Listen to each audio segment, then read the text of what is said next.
So many of you have been asking me about ring dingers and if I do them. And so I looked up what a ring dinger is, and what I saw is a towel wrapped around the patient's neck and the chiropractor pulling and doing what's called a long axis distraction along the length of the spine with what we call a high velocity, low amplitude adjustment. Although I'm going to tell you why I don't do ring dingers, and I'm going to demonstrate for you. So we've got our lovely model Savannah here, and Savannah's laying down here, and with a ring dinger, what this doctor does is a high velocity, meaning fast, low amplitude adjustment, except the thing about an adjustment is that a chiropractic adjustment separates itself from maybe other modalities or other techniques in its specificity.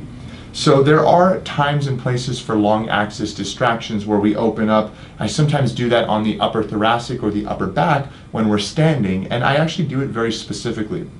However, when we do a long axis distraction, if you'd be so kind to hold this here, Savannah, what the ring dinger is doing is tractioning the cervical vertebrae, like so, doing it very quickly, and what it's doing is creating a gap and a space between what we call the intervertebral foramen, the hole where the nerve comes out of. It's also gapping the occiput, and while it may be very beneficial and very helpful to some people, I've even experienced it myself before when I was in chiropractic college and I had somebody do it to me.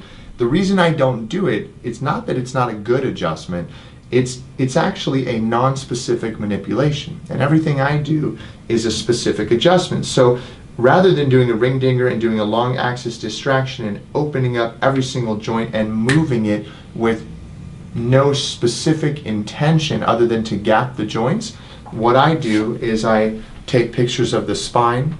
I look to see specifically where the vertebrae is out of alignment. We call that a subluxation. I contact the vertebrae through various different ways, and then I very specifically apply a high velocity, low amplitude thrust and create a specific chiropractic adjustment. So that is why you will not see me doing ring dingers. It is not my style of chiropractic, and if they've helped you, that is phenomenal. But just so you know, everything we do here at Active Health and with DrJason is highly specific and highly focused, so when we correct the subluxation, we're practicing chiropractic care. So what I do instead of a ring dinger is I do what's called a specific chiropractic adjustment, and I use what's called listings, which is how the bone has moved out of alignment, so how the vertebrae has subluxated. So in Savannah's case here, we're going to adjust a T1 thoracic vertebrae, and we're going to have you breathe in, Sav, and all the way out, head relaxed. Beautiful, very specific. And then if I want to create a distraction effect in order to take pressure off of the spinal cord, off of the nerve roots, after an adjustment, I may come in here like so, apply a gentle traction from bottom to top. And what that does is temporarily relieves the pressure on the nerves, on the spinal cord, but it's this specific chiropractic adjustment that corrects the subluxation, puts the spine back into alignment, allows the brain and body to communicate together, and that is a chiropractic adjustment.